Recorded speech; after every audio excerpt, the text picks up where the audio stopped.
Elon Musk threatening again to walk away from his deal to buy Twitter, saying the social media company has thwarted his attempts to get information on fake accounts. And now the Texas Attorney General is launching a probe into Twitter.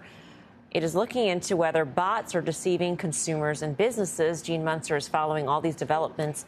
He is managing partner of Loop Ventures. You're out at the WWDC, Gene. Great to have you with us. You say you're surprised Twitter stock is not down more. You think this deal is ultimately going to be scrapped at this point? Well, the odds are going down, Melissa. I joined you a couple weeks ago, and I suggested there's a 70% chance that this gets done. I've revised that to 50%, so it's a toss of the coin. But if you do the weighted, the reason why I think shares should be lower, if you do the weights of what potentially could happen, I think there's a weighted 10% downside. Before I thought it was kind of a flattish outcome. So I simply think that this is purely for entertainment purposes. I would not advise trying to play this from a trade perspective.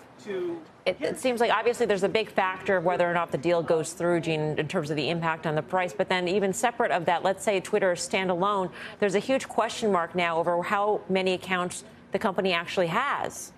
And so I'm wondering if you needed to separate these two things, how much is that to the stock, that piece of the puzzle, that maybe all the accounts that it says it has may not be there? I don't think it has much of an impact on the stock at this point. I think that this is the other piece to this. The two developments today is the probability of this deal getting done are going down. The second development is this is increasingly becoming politicalized, and I think that Elon's influence is on display here. And I think that it's not about the number of bots that they have ultimately. I don't think Elon is really concerned whether it's 5 or 6 or 8% bots. He says it's 20. I think that would be a difficult number to prove. But I think what's at stake here is some principle around frustration that Elon has with Twitter and how they've performed, the type of information they've shared with him. They say they've been forthright. I think that is what is really gnawing at this. And ultimately, Elon's influence, how famous he is going to have a profound impact on the valuation of Twitter. And so you need to separate yourself from the fundamentals. The fundamentals are being negatively impacted by all this chatter.